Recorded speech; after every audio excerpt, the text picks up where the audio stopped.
Assalamualaikum warahmatullahi wabarakatuh. Saya Anita Nurdiana dari NIM 31. Saya di sini akan menjelaskan tentang termometer non-body contact dengan output suara via wireless. Yang pertama, bab 1 pendahuluan akan menjelaskan tentang latar belakang, batasan masalah, dan tujuan.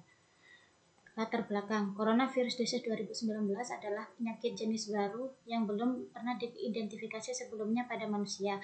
Tanda dan gejala umum infeksi COVID-19 antara lain gejala gangguan pernafasan akut seperti demam lebih dari 38 derajat Celcius, batuk kering, dan sesak nafas. Masa inkubasi rata-rata 5-6 hari dengan masa inkubasi terpanjang 14 hari.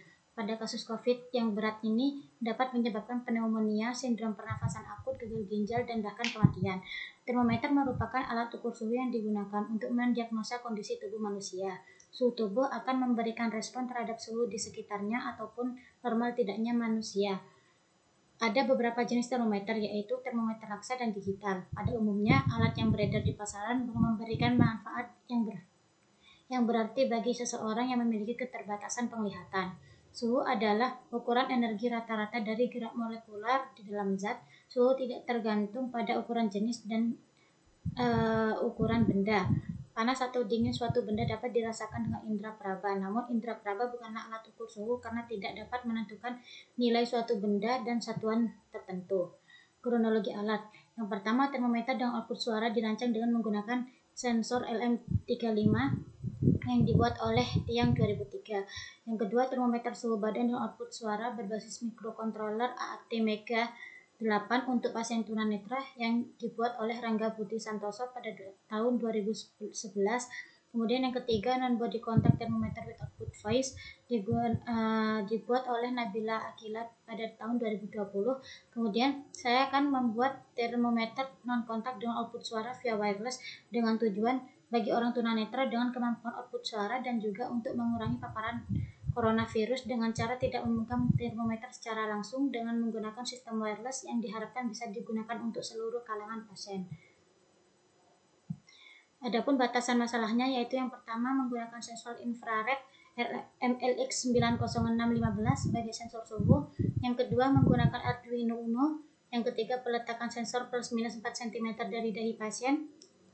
Yang keempat, pada penelitian ini menggunakan LCD 2x8 untuk menampilkan hasil. Yang kelima, pengelolaan data suara menggunakan IC ESP1760.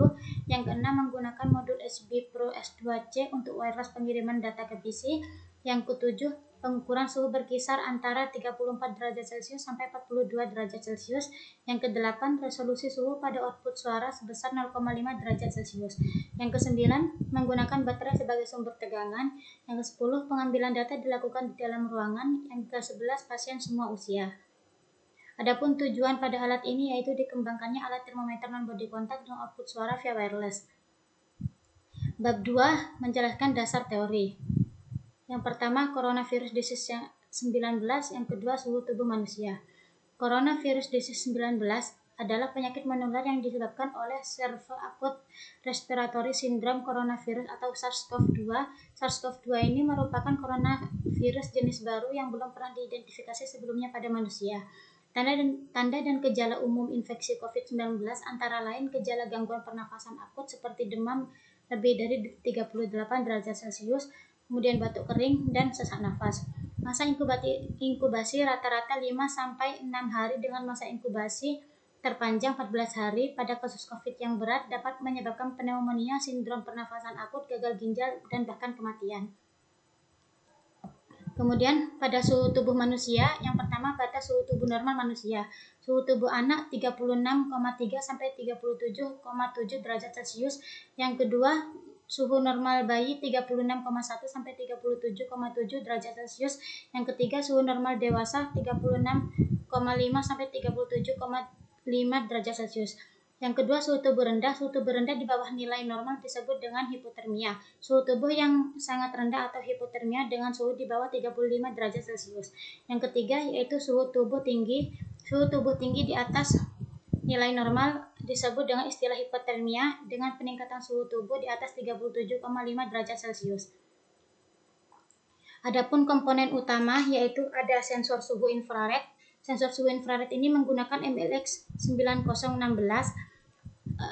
Yang kedua Arduino Uno, yaitu sebagai pengendali mikro. Yang ketiga LCD karakter, yaitu saya menggunakan LCD dot matrix dengan jumlah karakter 2x16.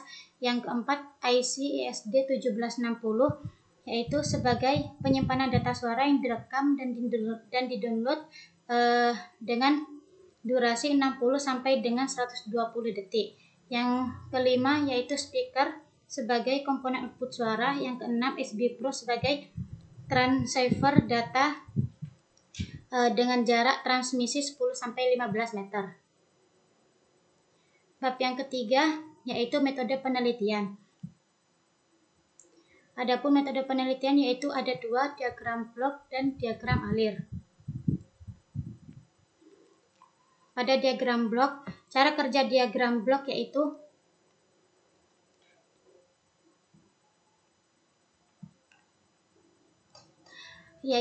ketika tombol power on, maka seluruh komponen akan mendapat tegangan dari baterai.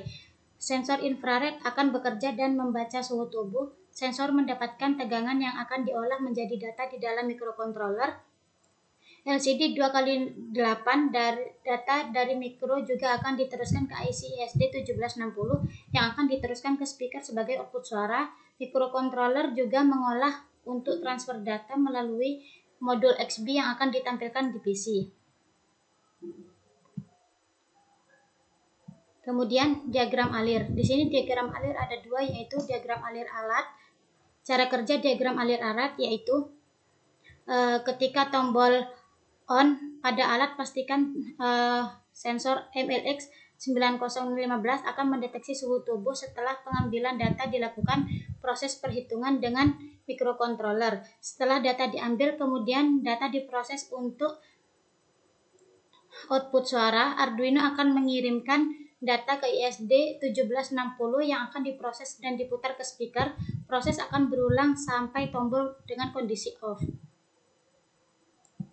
Kemudian pada diagram alir transceiver data.